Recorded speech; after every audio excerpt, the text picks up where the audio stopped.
Okay, well, thanks everybody for joining us today. This is the third in our series of workshops on community engagement and climate action research. We have an exciting topic for you today, focused on the history of communities doing their own research and how our efforts can plug into that. So let me move on to the next slide here. So today we have a great program for you today. We're going to kick things off with some brief presentations by our panel, and then we'll go into breakout rooms.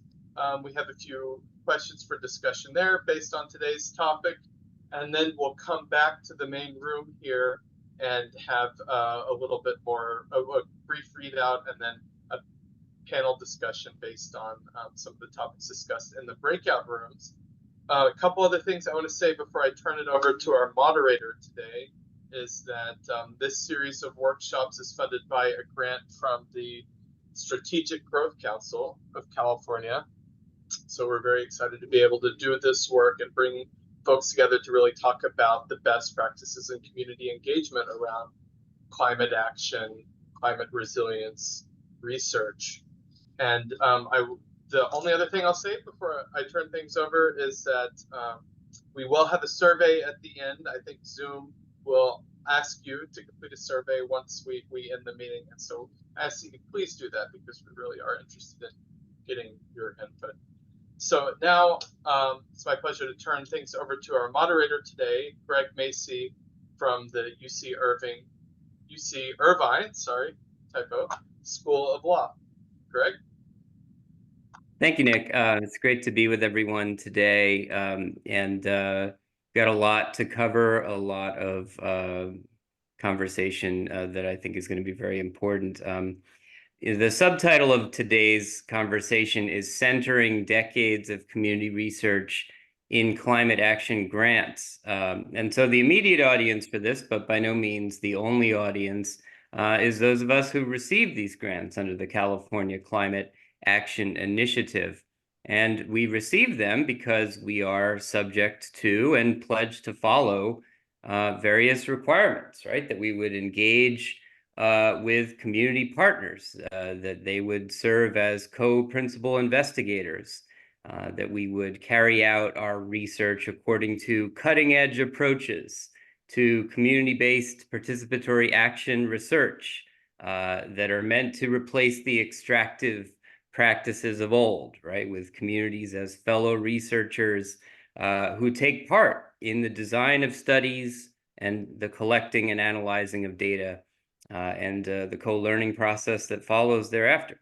But I would like to begin today's conversation with maybe a provocative proposition. And that would be that all of this may be true, and we're going to have to work very hard to make all of what I just said true. We could achieve all of this, and still we might not do right by overburdened communities. I say this in part because of the opportunity costs of these grants, tens of millions of dollars, right? We could all imagine how these grants could be spent on direct assistance or public services. But I don't think that's the entire story here. And to understand why, I'd like to begin with a quote. We've all heard about the concept of greenwashing, right? We all know examples where corporations try to co-opt elements of the environmental movement for their own benefit or to make misleading claims about the benefits of their products or the lack of harms and how they were produced. So here's one quote by way of example. I'd like you to close your eyes and think about the boardroom in which the lawyers and others created this quote, right? Quote, "We've made significant progress to reduce exposure to harmful pollution, the result of programs based on sound science. These achievements reflect a collective and bipartisan effort over the past half-century that involves the legislature, industries, and the public. We have come a long way, but some still breathe unhealthful air. There is far more work to be done. Okay, you can open your eyes. And thank you for those of you who actually did that. I'm very surprised and pleased. We could spend just the next hour talking about the hundreds of examples of this. And it probably wouldn't surprise you too much to learn that that was a quote from the California Air Resources Board, not from ExxonMobil or Valero. Similar statements can be found on the websites of many government agencies in California. I'd like for us to think about what's communicated by such statements and what is left out. And also to think about how these statements would be interpreted by a new group of scholars, right? I'm thinking about people like Lauren Berlant, who would interpret that statement through the lens of slow death or the gradual wearing out of populations over time. Or sociologist Nadia Kim, who would consider this statement in light of what she calls bioneglect, which is, as she defines it, a top-down material as well as discursive process of letting people die. Now, these concepts go beyond the standard critiques of environmentalism and environmental research, as well as critiques of the first 30 years of environmental justice policy, right? We're all familiar with many of these, and we're all very proud to know that you can look up Garrett Hardin on the Southern Poverty Law Center website and learn what the tragedy of the commons was really about. We all know that when you focus on the greatest good for the greatest number, you're going to ignore hot spots and body burden. We all know that the system prefaced on the notion of a permission to pollute is going to sit uneasily side by side with ongoing civil rights violations. But what these concepts such as bioneglect suggest for us as researchers is a heightened level of responsibility, for researchers who engage in community partnerships on issues such as environmental quality, environmental health, and environmental protection. Bioneglect, wherein the state contributes at times to population-wide health crises as much as it responds to them, whereby it withholds protections from certain populations while declaring that it cares for marginalized groups through statements that leave out talk of race and class, while appropriating a discourse of care. And all of this leads many in the environmental movement, including critical environmental justice scholars, to question reliance upon the state at all, and to focus increasingly on self-determination, networks of care, and direct service provision. It's in this context that we carry out these climate action research grants, funded by the California State Legislature, at times to achieve outcomes that may have been promised by the state long ago, or that communities spent decades gathering their own data to identify in the first place or to encourage or demand. In this context, we have a heightened responsibility, given the vast archives of data that communities have already gathered and used in various ways, given the billion-dollar programs that communities have participated in, and at the end of them, such as AB 617, they come away saying that they're newly traumatized or studied to death, and they see few discernible improvements in community scale environmental quality.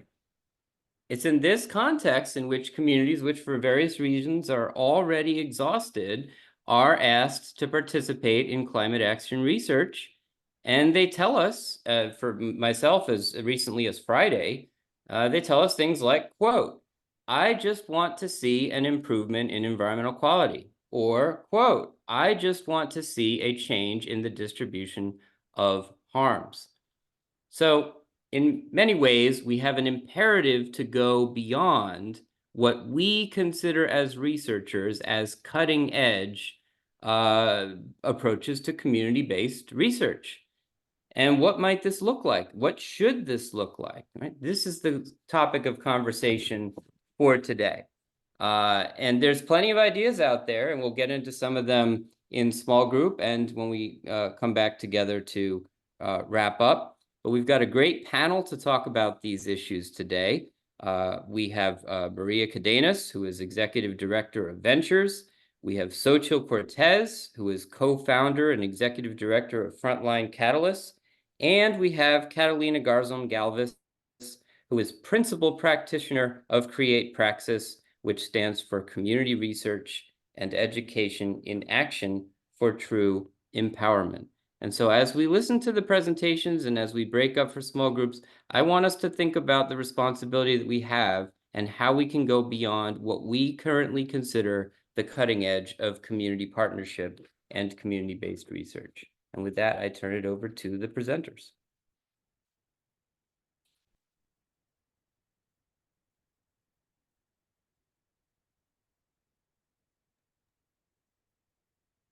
So I wasn't sure if Xochitl and I are going first, or if Yeah, that's right. And I'll bring up your slides here.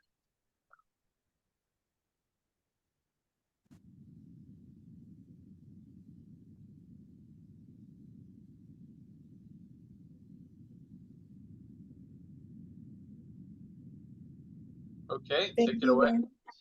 Thank you, Nick. Xochitl, did you want to start us off?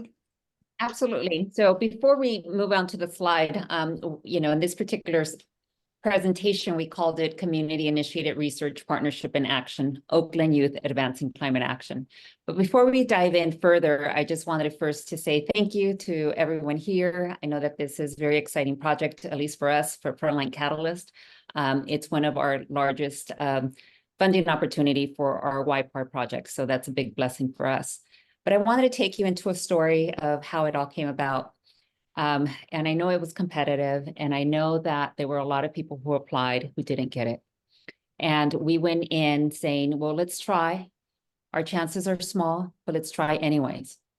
So I got this email. It came through my desk, and we just didn't have the capacity to apply as an organization. We were thinking, how much time you need. This is probably better suited for larger nonprofits who have departments and dedicated sources and so forth. But then, as many nonprofits and grassroots organizations like ourselves who are working on the front lines, who are working with youth, who are working with communities that take time, vested time to build the trust, even when you're with and with the community. So you get creative, like any other things, resourceful, and you stretch every bound you can. And in this case, we were very fortunate to have various board academics in our organization. And so we had a board meeting, and it was a matter of conversation, like a little too ambitious. Maybe we shouldn't apply. There's no time. There's no bandwidth. The normal conversations that happen in a lot of nonprofits, small nonprofits.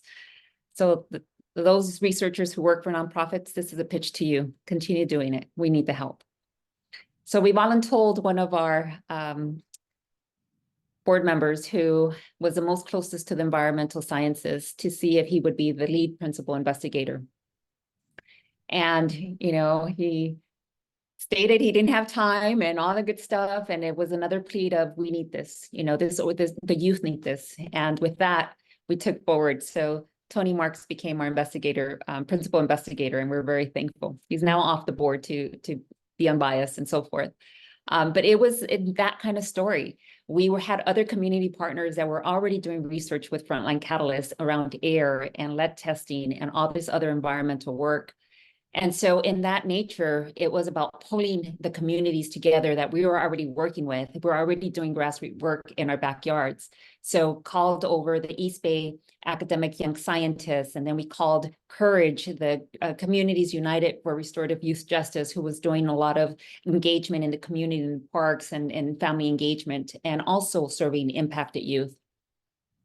And then we called into our partners from the universities, San Francisco State, we're here at UC Berkeley, we're here at Cal State East Bay. So together and collectively, we were able to put in this project. And if it wouldn't have been with the assistance of Carolina Garzon, who we've had multiple conversations around the plan for the environmental action plan for Oakland, City of Oakland.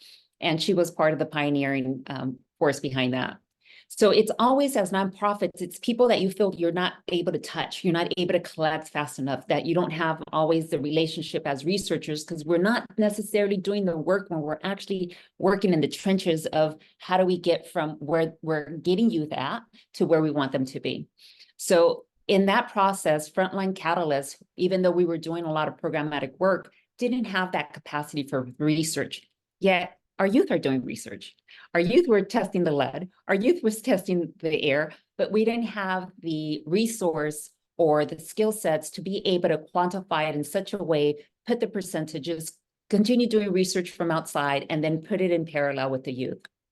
And so in this beautiful merging of partnerships and skill sets and so forth, we were able to put a grant that was able to then put us all together to be able to do something even much more powerful than what we can do alone. So I want to say that in that community partnership, the beautiful birth of it is what we can do together with the communities that we're already working with. And that was the most important thing of all. The next slide, please. So how we came to this work in itself, I grew up here in Oakland, California. I'm servicing what I say service is Frontline Catalyst. We work in various schools through Oakland Unified School District. But when we started our own project as to who we're going to focus on, we were very intentional. We were intentional about the Cal EPA screens, the Enviro screens. We were intentional about overlaying redlining. To see, where is the redlining and environmental screens? They correlate very well, one over the other. And then we also laid out another one, COVID response and impact. So in thinking that health disparities as continued issues are happening in the same communities, where were the most impacted even in desperate times, thinking around the climate crisis, and as things get worse, who are the communities that are going to be impacted with the health and less able to be mobilized or slower mobilized. And that happened to be the community along the 880 corridor all the way to West Oakland. That's probably my, trying to get answers from my own community, going to UC Berkeley and getting a degree in emphasis in public health. Trying to answer the question of why are things the way they are? What's the individual to the community level, to the political spectrum and back? And so in that pursuit, it's what got me into this work. I got a degree from Mills College in social entrepreneurship and trying to find solutions as we're also trying to heal. There's a lot of resilience in Oakland. There's a lot of powerful organic work that happens within communities where we're there, but it's also communities that we hurt from the lack of financial resources that most of families, low-income families, immigrant families, legacy families have difficulties with. And so that is the part that really united Frontline Youth. For us to service Frontline Youth is to build that leadership in climate justice through the movement building. We use a lot of ethnic studies around social movements, and this is now a new social movement that the youth are all being a part of. We use community science, but not by ourselves, but in collaboration with other community partners, like I mentioned with eBase. And then we do direct advocacy. This is where the youth do their own advocacy and meeting with city council or where they're doing presentations. Having a youth doing this presentation would have been even more powerful, but this is how they began to start doing systems change, because we're building that leadership to have that stance, to say that nothing for us without us, right? And so making sure that they're in the forefront of these conversations. Catalina, would you like to introduce yourself a little before we move on to the next slide? Yeah, maybe we can move to the next slide. Okay. So before we play this video, I just wanted to highlight that this video was made by middle schoolers. And these are some of the Frontline Catalyst youth that are doing some of the research in their community. I want you to pay close attention to the words that are being said. So it's a poem that they're reading out loud from the experiences of the program that they had over a year, the course of over a year. You can push play, please. Thank you. Environmental racism, canaries in the coal mine, Black and brown youth living on the front lines. The Western value system built on extraction and wealth, indigenous people focus on Mother Nature and environmental health. The philosophy of Enlakesh, si te hago daño a ti, if I do harm to you, me hago daño a mí mismo, I do harm to myself. We are building a better tomorrow. Next generations can become the best generations because our decisions affect the next 7 generations. Love, rebellion, hope, forged by our hearts, minds, and hands. We will accept no less than clean water, clean air, and clean lands. We are catalysts for change. We are the frontline youth leading the movement for transformative climate justice. We ask you to join us. Soy estudiante de sexto grado en United for Success Academy. También soy líder de Frontline Catalyst. Estoy aquí para cambiar el mundo contigo, para crear un nuevo mañana. ¡Sí se puede! ¡Sí se puede! ¡Sí se puede! ¡Sí se puede!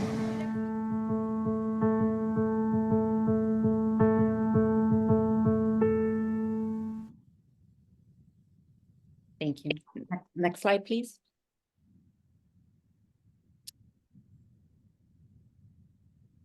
So here, the students that you see on that video are still now part of their year 3 with Frontline Catalyst, and they are the reason, the motivation, the inspiration to have applied to this to this grant and advance Oakland Youth Advancing Climate Action. So I'm very proud to say that, and I'll kick it over to Catalina. Gracias, Xochitl. I'm wondering how much time do we have left, Nick?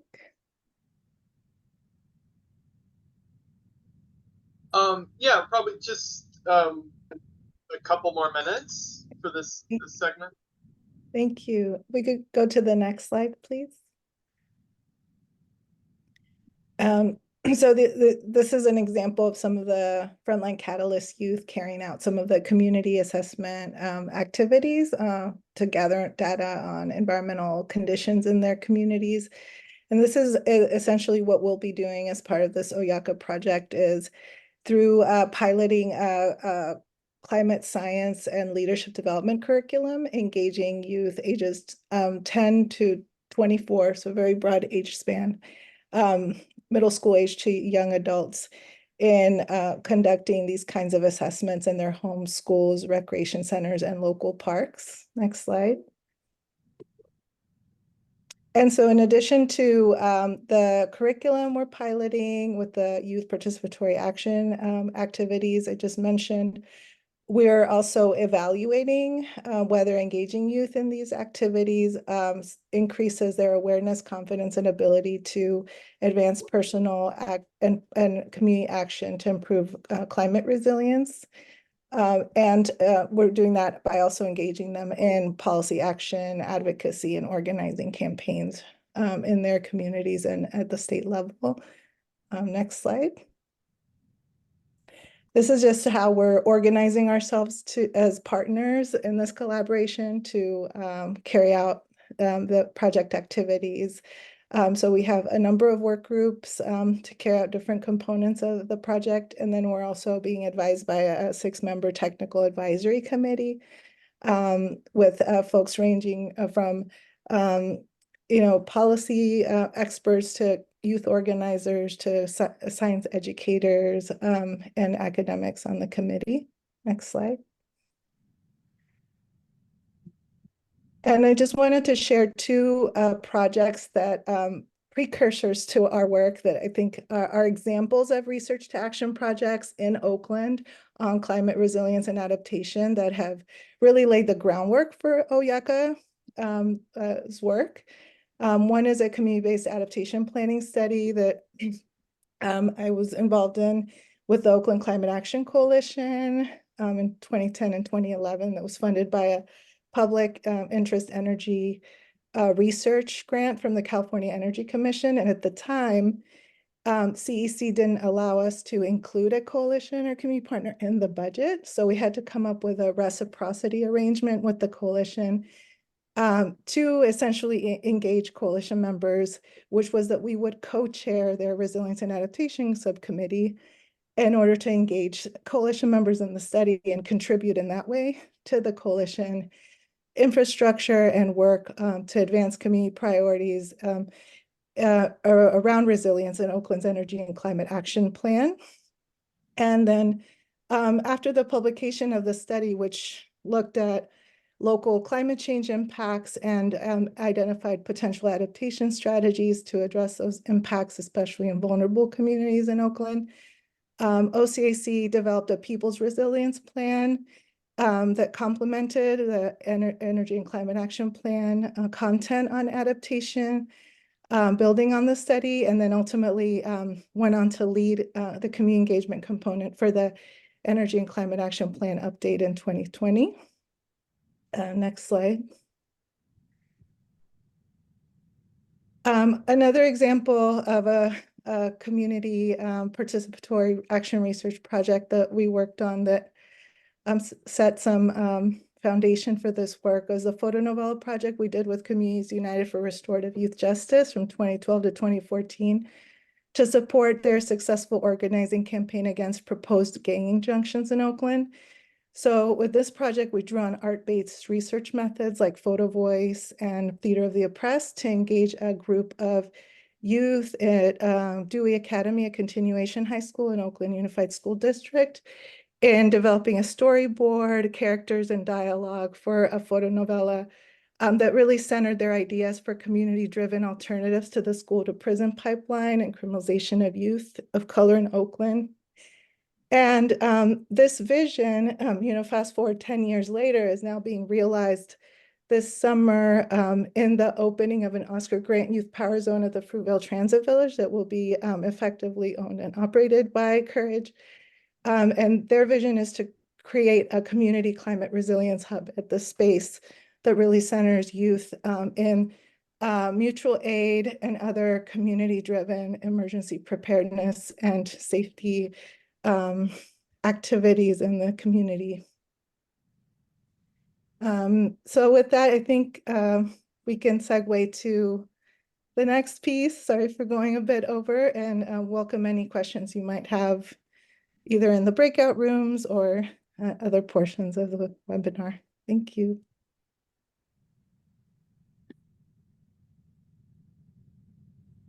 Greg, I believe that I am, is this my section? Yes, and now we're going to hear from Maria Cadenas from Ventures. She's the executive director. Maria, take it away. Good afternoon, everybody. First of all, forgive the image. Technology is not my friend today, but I'm very happy to be here. As mentioned, I'm the director of Ventures, and we are an economic justice organization. We focus mainly in trying to address income and wealth inequality. And you may be thinking, what does that have to do with the climate? And how did we end up being a partner with UC Santa Cruz?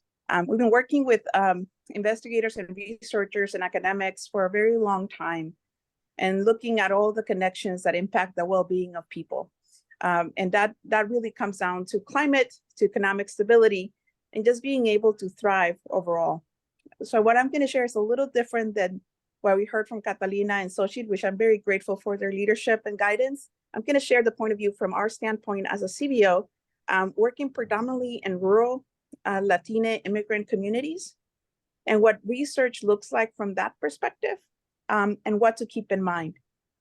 So one of the things that we like to remind researchers is that we're working with people that are underserved, not overseen, not less than people with dignity and with jobs and with self-determination that need to be treated as equals and colleagues in the research itself. And I think that times are very difficult from an academic perspective when you're trying to couch it for funding or you're trying to couch it for IRB approval. But that's something really, really critical. And I like to say that the time that the community gives to researchers is expertise as well. Just like your PhDs or your masters or your TAs have expertise in academic forefronts, and attorneys have expertise in legal matters, community members have expertise on what life is like on the ground. And it's absolutely critical that that expertise be paid and respected throughout the process. It is not a stipend, it is pay. Pay for talent and knowledge that otherwise wouldn't be available to you. And if that research is collected and their time is given, the loop backs to come back not only to say this is what we found, not only to corroborate the thesis or ideas that are being proposed, but to continue to partner execution is absolutely critical. Communities are tapped all the time for their knowledge, all the time for their insights and expertise and knowledge and just like their voices. But at the end of the day, they're not being put at the decision-making table. They're being touted as promotoras, community health workers, but not the electeds to the positions of board and commissions, not the electeds into decision-making bodies on what research should be done or how it should be executed. And this is really important. And finally, when looking at working in community, we forget that there are gaps in engaging with people who are not at your academic level. I have my master's in business administration, and I'm a first generation college graduate, and I'm an immigrant to the United States. And so I could rest on my laurels and say, look, I know firsthand what it is to be an undocumented immigrant, and I know firsthand what it is to be engaging in these conversations for the first time. But I can tell you that at Ventures, one of the processes that we started to do automatically was a literacy review of all of our materials. Why? Because we forget. You forget because you live in it all the time. You forget that your reading ability and your literacy ability is that of a college 17th grade level professor, right? You forget. You forget that you can read 3-syllable words easily, that you can read complex sentences and get understanding the comprehension of what that means. So when you put out calls for solicitations and research, if you're not doing a literacy review of those materials, you're not doing justice for the community to understand what you're asking of them. This doesn't take away their expertise, nor their smarts, nor their capacity to knowledgeably and respectfully and intelligently engage. It does mean that your tools are designed to serve you, the researcher. You and your IRB board permission, you and your papers and the journals that you're going to submit to, not to the community experts that you're trying to engage. And so I want you to be mindful that, and I use Ventures as an example, we've been working really hard to look at as a wealth development through entrepreneurship, predominantly through working on cooperatives, including in building wealth through climate-related enterprises. Because climate-related enterprises, we're talking about labor-intensive, solar installation, landscaping, water management, electrification. These are skills that the labor force already has in agriculture and rural communities, forest management.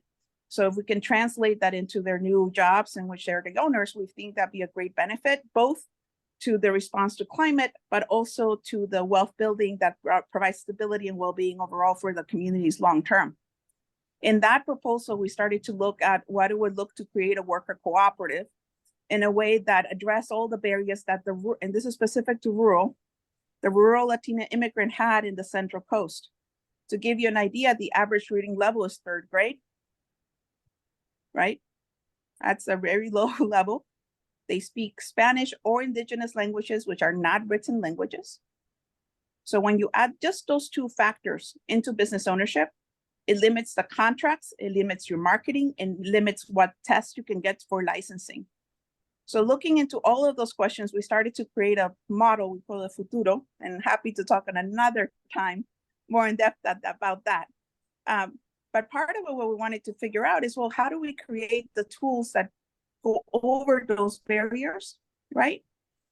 Lean on the knowledge that we have from our partners, like, I work with Matt from UC Santa Cruz and the Global Health Fellows around the impact of COVID. So we did undocumented relief efforts, wildfire. So we had all that knowledge of community and analysis of demographic and insight into building this wealth building mechanism.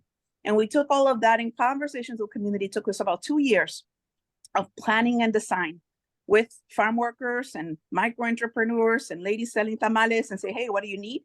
And then we went to the legal teams, to the experts, the Democracy at Work Institute, the Federation of Worker Owners, Sustainable Economy Law Center, and all of us were leaders of color, majority immigrant, really excited to contribute to this piece. We came back with the legal structure, and then because Ventures is Ventures, we say, okay, well, before it rolls out, we're going to pass it through a literacy review. It came back at the 17th grade level.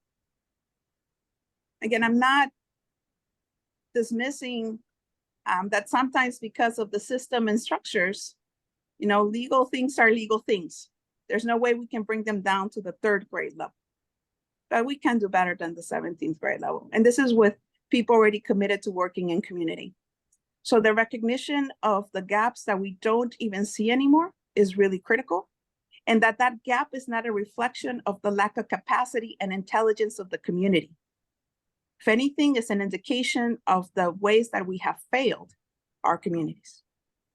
And so I will leave it at that because I think I only had 5 minutes, but I'll be happy to answer any questions. And I'm very grateful for the opportunity to partner in this program with the team in Santa Cruz, and I look forward to the conversation. And thank you so much to the panelists. I mean, there's a lot there, and we're going to break up into small groups now. We have a lot to think about. As we just heard, we're dealing with working with people who already carry out all kinds of work.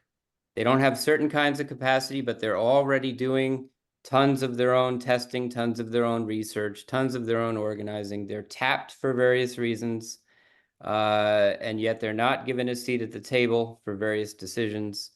And we heard about the importance of youth. We heard about how decisions that are made in communities are going to affect the next 7 generations. And so with that, I'm going to put in the chat 3 questions that you're going to talk about in small groups for the rest of the hour. And again, these are all meant to get us beyond what we consider and pat ourselves on the back as having as cutting edge community partnership and community-based research. And by final motivation, I just wanted to remind you what Brian Butler of Green Action said when AB 617 was rolled out a few years ago. He said at the rollout for that amazing program on paper, but not in practice, he said, quote, "There's no need to identify or figure out everything. We know where the places are where people are suffering from pollution. What we are calling upon the state to do is protect public health." And with that, let's get into small groups and see you on the other side. Thanks, everybody. I know that was way too short. An hour is never enough time for these things, it seems like, but hopefully we're able to at least begin a discussion around these topics. I think we just want to do a real quick readout from our groups. I say maybe we call each room, just give one kind of high level point that came out of your discussion that you'd like to share with the rest of the group, if that sounds good. So why don't we'll start with room number 1, Tony Marks Block. Would you like to share with the group? Yes, thank you, Nick. Well, I haven't had time to look at our Padlet too closely, but I think, right, there's we're running up against longstanding traditions within academia, as has been mentioned, around what meaningful engagement means. And it's not just sharing information to communities, but actually having co-designing with the community and learning directly from the community, and letting the community take leadership, and not just thinking about publications. So those are some of the key points from our room. Thank you. Room number 2, which I was in, but maybe I'll call on Yifeng Su. Yeah, Nick, feel free to chime in here. In our group, we talked about how to compensate community members for their time and expertise, and then how to make indigenous knowledge being equally valued in research exercises. And then we also talked about taking time to build relationships with communities, so like linked to what Tony shared about co-design, research questions, asking the right questions.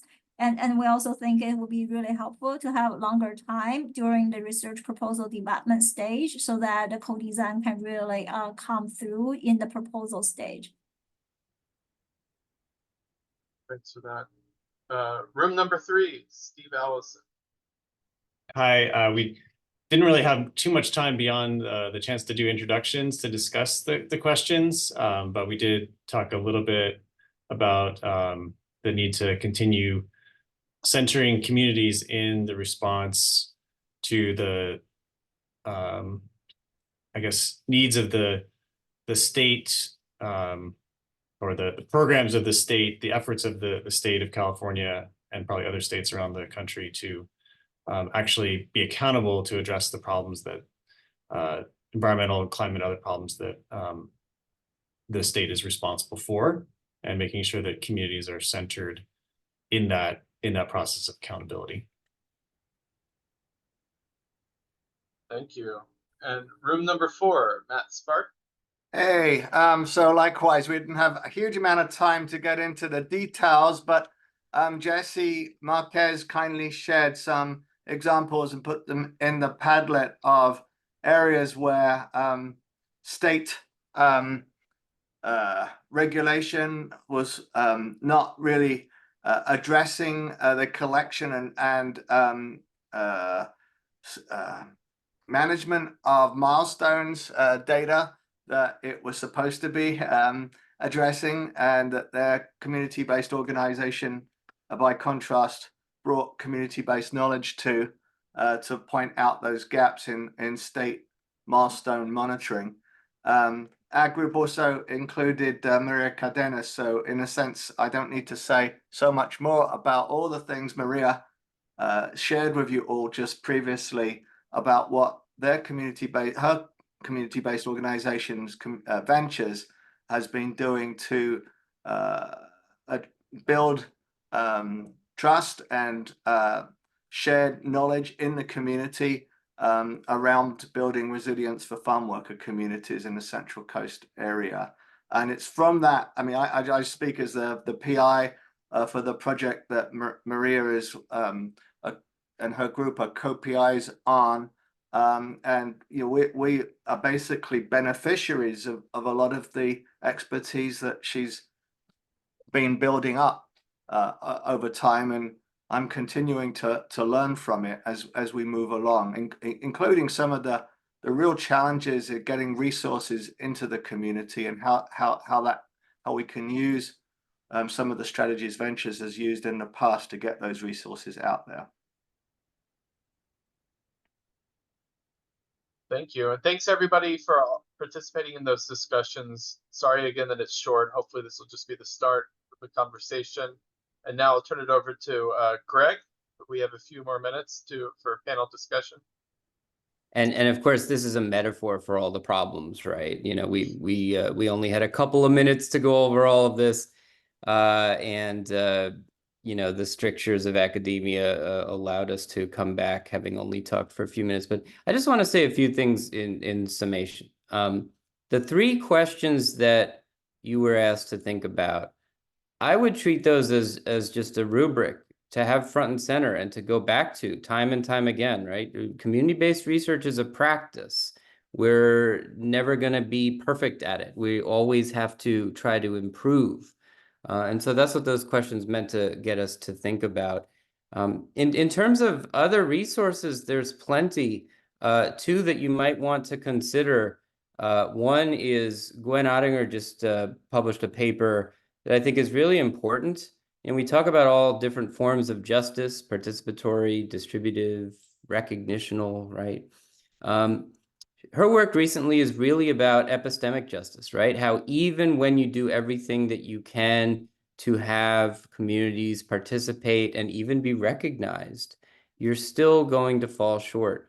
And so what epistemic justice is making sure that the work that you do and decisions that are made are based on needs for community health protection, and they are based on expanding the resources for the community to tell its own stories and to continue to carry out its own research in ways that are listened to and that place them in a position to make judgments and provide insights about their own communities. And so an ongoing effort to do that through all of our projects would be vastly important, as is the notion of data infrastructures. I really recommend to everybody the last 5 years of kind of the rise of the environmental data justice movement. You know, first during the Trump administration, it started out as efforts to engage in data rescue, but it went far beyond that in terms of principles of data justice. And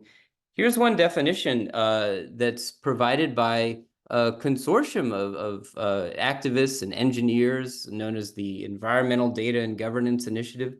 They define data justice in the environmental context as public accessibility and continuity of environmental data supported by networked open source data infrastructures. And here's the important part: that can be modified, adapted, and supported by communities. And I think that while we're striving for epistemic justice, if we also strive to make sure that all of the vast amounts of information that we're gathering and using in creative ways through our grants, if we can place them in the context of these data infrastructures that meet the principles of environmental data justice, that would be hugely important, right? Because we're not going to get many of these generational opportunities to take these vast sums of money and provide these vast amounts of data to the public and invite the public to use them in creative ways. And so we really need to get this right the first time. And so with that, unfortunately, the hour has closed, but please keep these questions front and center as you go about your work. And I'm very excited to learn about what everybody is doing and learning as we go. So thank you for taking this hour today. Yeah, thank you, Greg. Thanks to our panel. Thanks everybody for participating in the discussions. We'll have our next one of these in April, late April, details to come soon. So keep an eye out for those. Hope to see you there and hope we can continue these great conversations. Thank you all.